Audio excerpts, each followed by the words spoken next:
Jesus is making a bride fit for Himself.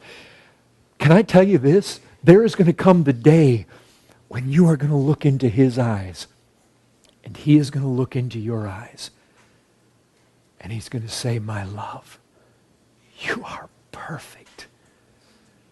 There is no spot, there is no wrinkle. Brethren, do you realize, do you know how it is when the glorious, beautiful wife of the king walks among the subjects of the country? Splendor. There is going to, do you realize, as we behold His glory, we are being cleansed.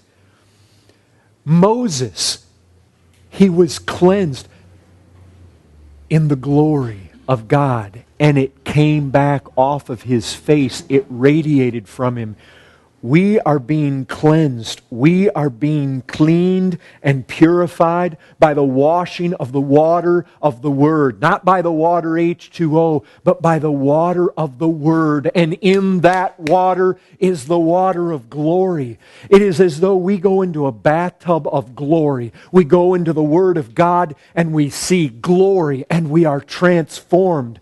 This is like going into a shower where from that shower head sprays glory and it hits us and it radiates back off of us. That's what happened to Moses. That is a picture of what happens to us. We behold this glory and we are being transformed by degrees to the place where I want you to comprehend this. Jesus is not just any king. He is not just any prince who they themselves have the most beautiful women. He is King of kings, and He is preparing for Himself a bride that is worthy of all that He is. So much so that when He looks at her, He will adore her for her beauty. He will commend her for her beauty. He will be struck by your beauty. He will find you altogether lovely. The book of Solomon just rings as a spiritual picture with this. He will find us so beautiful that just as it says there, the glance of our eyes just quicken His heart. This beauty, He's responsible for it. We will not be able to boast in it. Our eyes will be set on Him and His beauty. Do you ever think of yourself this way? Does it ever strike you that this is what you are being made into? This is no little thing. Oh, to be a Christian. I'm telling you, if you're here today and you're not a Christian, this is altogether out of this world. And the whole time, Jesus is nurturing and nourishing and cherishing. He cares for us. We are the objects of His affections. Sometimes we feel alone in this world, but don't you believe it? He is right there. He's saying, my loved one, I don't leave you. I don't forsake you. I am feeding you, and I am washing you, and I am cleansing you. I'm well aware of the wrinkles, and I'm taking them out. Christian, have you found it this way? One by one, He deals with us.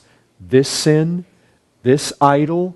Now, sometimes He has to return to old things because they crop up again. But as we move through this life, He takes this edge off, this irregularity, this spot, this blemish, and He presents a picture. It's stunning. I mean, the thing about it is, we come into this world, it's not just like we're this river that flows up out of the high mountains up in the Himalayas where the snow is, and as it comes down, you've got a factory and it dumps garbage in, and then you got these people, they dump their raw sewage in, and so this thing becomes more and more filthy. Right at the springhead, we are utter corruption, born in iniquity. Our river is like that which gushes out of the sewage pipe at a big chemical plant.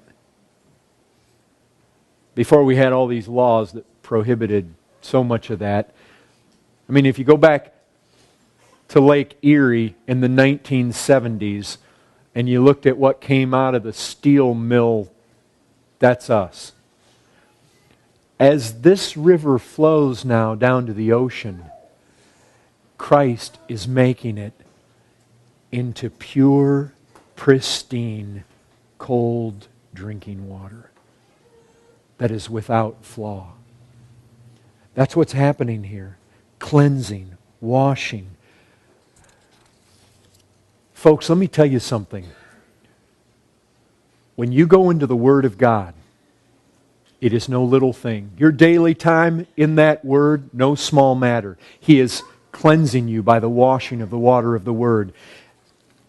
That water doesn't cleanse you by sitting this book on a shelf and collecting dust. Again, no mysticism. I remember a woman, she had demons that would fly around her room at night, so she would sleep with her Bible on her chest. That's mysticism. This image comes into the very soul and nature of our being as we behold glory in these words. And I tell you what, you don't find glory in these words without meditation. You don't find glory and gaze upon glory by 5 minutes a day in the Word of God.